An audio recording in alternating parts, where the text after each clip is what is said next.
Okay, so we are going to talk about inscribed angles today. We've talked about central angles. Remember that central angles are angles that lie on the center of the circle. Inscribed angles are angles where their vertex is actually on the circle. We've talked about this definition before. So an inscribed angle is an angle with a vertex on the circle with two sides that are chords this time around. So the intercepted arc is going to be the arc that is directly across from it. So here's the angle. The arc is going to be directly across from it. It's going to actually be this arc from A to C. Okay. So the intercepted arc is the arc that lies between the endpoints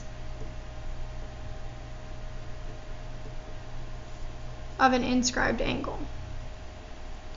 So the degree of the inscribed angle is equal to half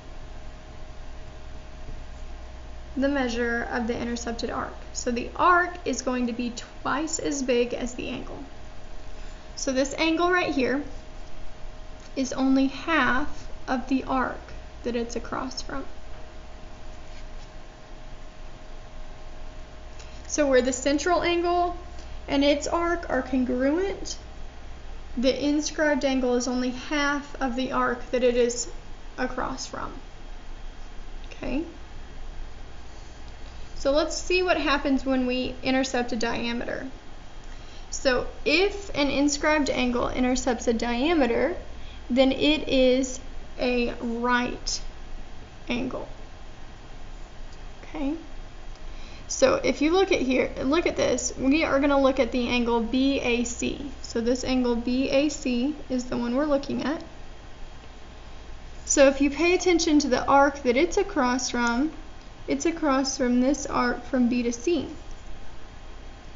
which is actually half the circle, right? So this should be 180 degrees if it's half the circle. And remember, the angle is only half of the arc. So half of 180 degrees is 90 degrees.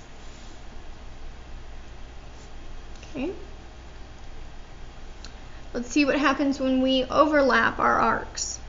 So it says if two inscribed angles intercept the same arc, then the angles are congruent.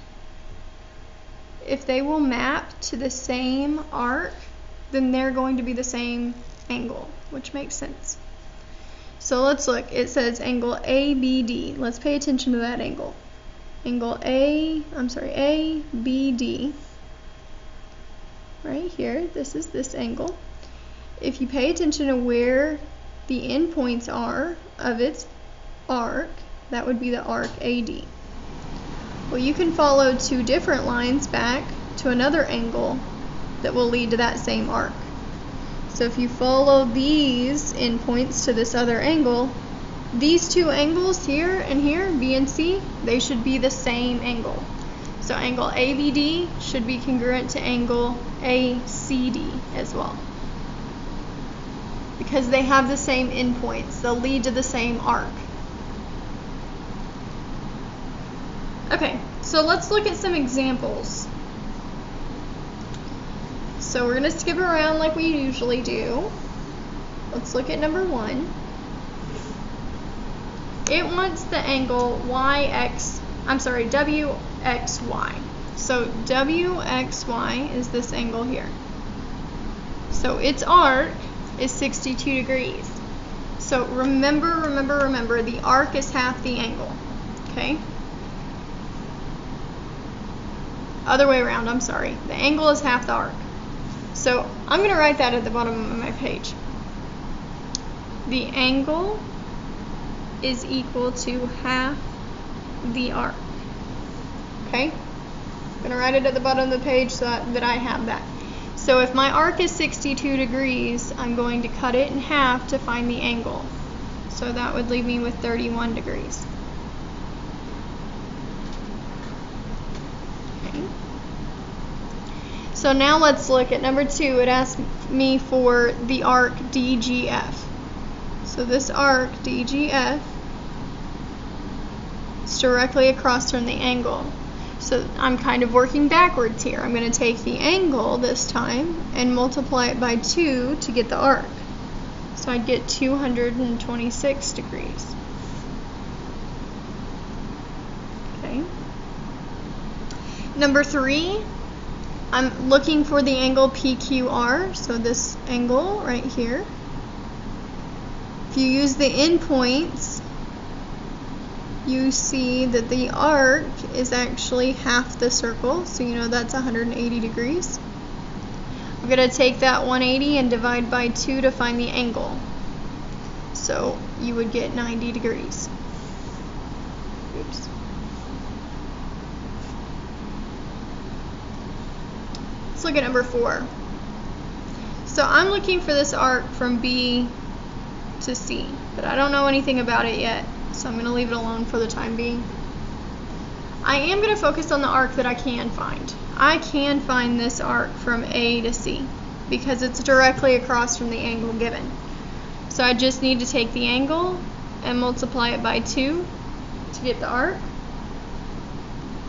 So 47 times 2 is 94. This is a 94-degree arc. In order to find this arc, they make up half the circle together. So 180 minus 94 is going to be 86 degrees.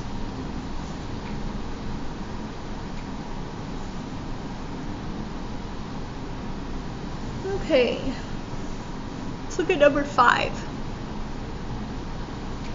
So I want to find this angle JKL. So the angle right here is going to be half of the arc that it's across from. So what we need is the arc that it's across from. So what I can do is I can take these 2 arcs away from 360. That will leave me with the arc that I need, and then I can divide it by 2 to find the angle. So 360 minus 53 minus 65. It's going to give me 242. If I divide that by 2, that will give me my angle. So that's 121.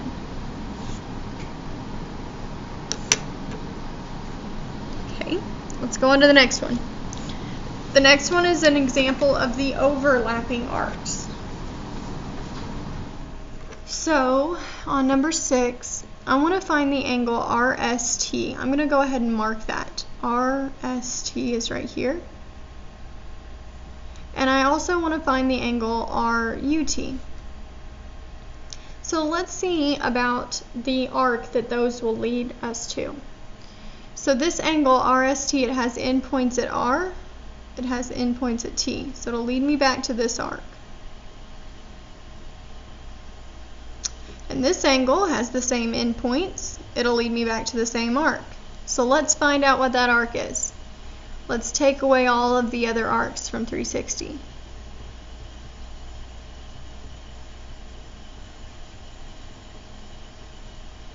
So if you take all of those away, you'll end up with 82 degrees for the arc. But we want the angle. Oops, that's supposed to be a 2. We want the angle, so we have to divide it by 2. And I would get 41 degrees for each angle. Okay, now we're going to throw some algebra in the mix, which I think is easier, but that's just me. Okay, so on number 7, we got to solve for x. So this right here is my angle. This is my arc. Okay, so if my angle is half of my arc, I can go ahead and start with my angle. I'm going to take 8x minus 9, and I'm going to set it equal to half of my arc, which is 158. Okay, so half of 158, let's do that. I'll have 8x minus 9 equals 79. I could add that 9 over. I'll have 8x equals 88. And you could divide to get 11. Okay. Let's look at number 8. Here's my angle. Here's my arc. So I'm going to set it up. I'm going to set the angle, 67, equal to half of my arc. Okay, so we've got some options here. You could distribute the 1/2 in the parentheses, or you could multiply this side of the equation by 2 to get rid of the 1/2, and then multiply the other side by 2. That's the way I'm going to work it. I'm going to take 2 and I'm going to multiply it by both sides. So the 1/2 and the 2 cancel. So 2 times 67 is going to be 134. That's going to equal 4x plus 58. So I'm going to take the 58 and I'm going to subtract it from the 134. I'm going to end up with 76. I'm going to divide, and I'm going to end up with 19 as my answer.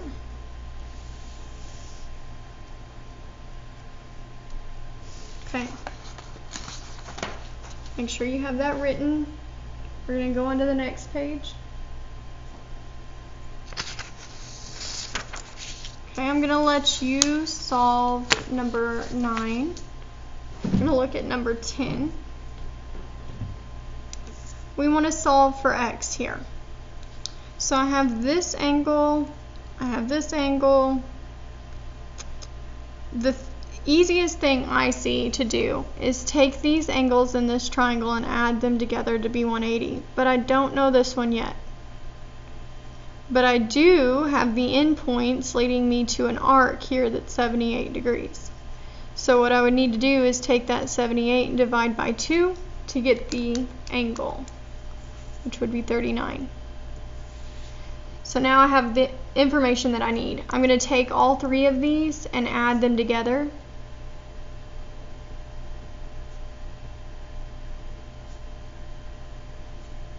And I'm going to set that equal to 180 because that's how many degrees are in a triangle. So I'm going to let you solve that the rest of the way. Combine your like terms, solve for x. That's all it's asking for. I'm going to let you solve number 11 and number 12 later too. We're going to move on to number 13. You can finish those problems up later. Let's move on to number 13. So on number 13, it tells me the angle FGH is 6x plus 21. And the arc from F to J to H is 17x minus 28. So remember that the angle is equal to half the arc. That's how we're going to set these problems up. So I'm going to start with the angle, which is this equation, 6x plus 21.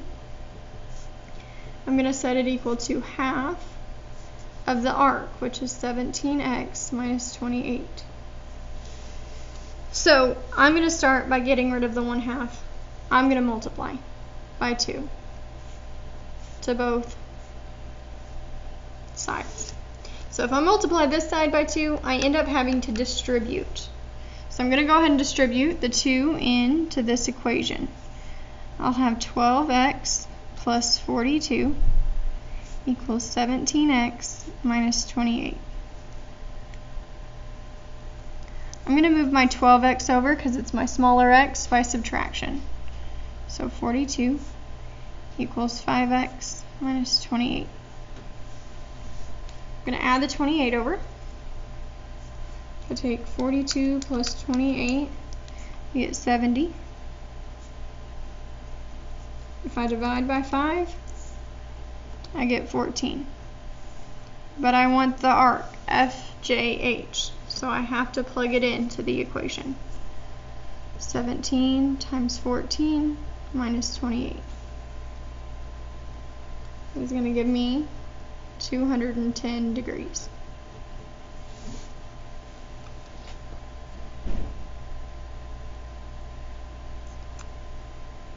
Okay, I'm going to let you try the rest on that page. So hold on for that one. Let's look at the next one.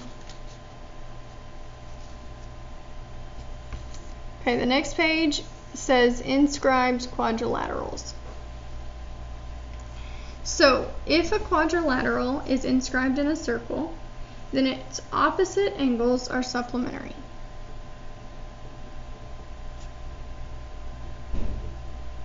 So what we have here in this picture is a quadrilateral, a four-sided figure. It is inside of a circle. That's what inscribed means. It's inside. So it tells me that the opposite angles are supplementary in this quadrilateral. And what it means by that are the ones that are diagonal to each other. So A and C are supplementary, which means they add to be 180 degrees. So angle A plus angle C would add to be 180. And the opposite angles here, the ones diagonal to each other, B and D, they would add to be 180 as well. Okay, so we're going to use this information to solve for some missing values here. So let's look at number 1. So number 1, we want J and K. So J is diagonal to L, so we would take 180 and we would take away 92 to find out what J is. So that would give me 88 degrees. So that's what J is. Now the angle diagonal to K is 45, so 180 minus 45 is going to give me 135. So that's what K is. They have to be diagonal to each other. They can't sit side by side. They're opposite. Okay, so number 2 just throws a little bit more information at you. It wants P, R, and S. So P and R, they're diagonal to each other, but we don't know either one. We can find S really quickly, though. It is diagonal to Q. So let's find that one first. 180 minus 93. That should give you 87. That is going to be S. Okay. Now we want P and R. So let's just focus on P first. I'm sorry, R. Let's find R. Let's look at the endpoints of that angle. That would be Q, and that would be S. So let's look at the arc that goes around from Q to S. That includes 126 and it includes 90. This is an inscribed angle here. This angle R is on the circle. So it's going to be half of the arc that it's across from. So 126 plus 90 is 216. And if you divide that by 2 to find the angle, you get 108. That's what R is. So if R is 108, now you can find P because it's diagonal to it. 180 minus 108 is going to give you 72. Okay.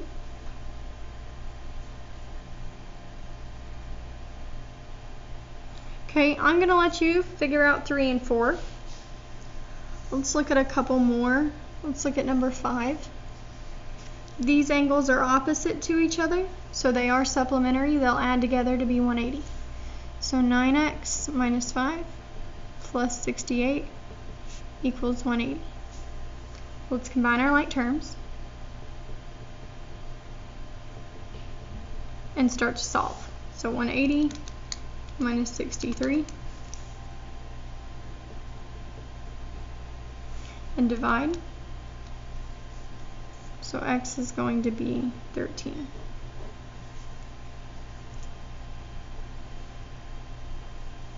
Okay.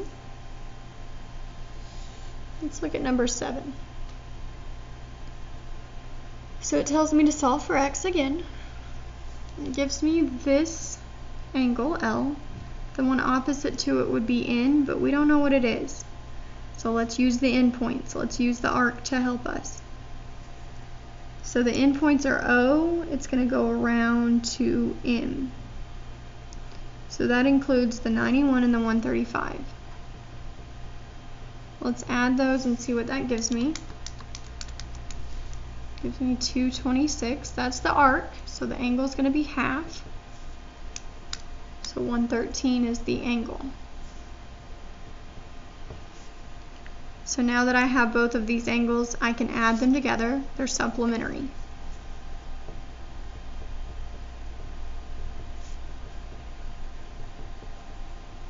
So combine your like terms.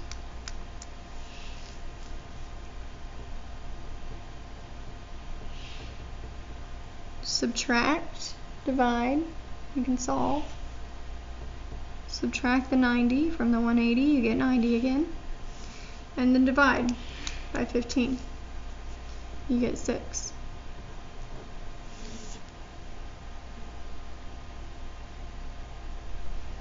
Okay, I'm going to let you figure out the rest. So your job for today is to finish up the problems that we didn't get to. There is a giant circle challenge on the back. Let's go ahead and zoom out and look at a few more of these. Sorry, I forgot about this. So it gives you some information here. I'll help you solve a few, and then I want you to solve the rest. I want you to think about vertical angles here. I want you to think about angles that you have already learned about in this class to help you find missing angles in this circle. But let's go ahead and write in the information that it gives us. It tells me that AD is the diameter, that AB, the arc, is 78 degrees. So this right here is 78 degrees. It tells me the arc from F to E is 105 degrees. Okay, it tells me the arc from E to D is 27 degrees. And it tells me the arc from C to D is 42 degrees. So you could find B to C by covering up half of this circle and subtracting 78 and 42 away from 180.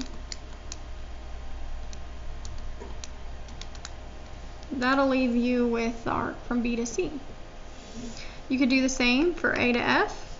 Take away 180 minus 105 and 27. That gives you 48 degrees. So I personally would start with the central angles. They're going to be equivalent to the angle, the arc that they're across from. So 15 is going to be 48 degrees.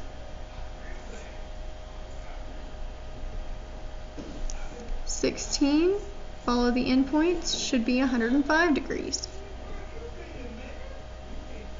17 should be 27 degrees.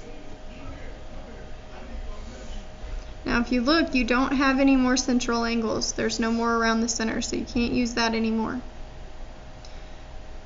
Let's look at number 2. Follow its endpoints. It'll lead you to A, it'll lead you to D. That's a diameter. That's half of the circle. So the arc that it's across from is 180 degrees. So it's half of that. It's going to be 90 degrees. Okay.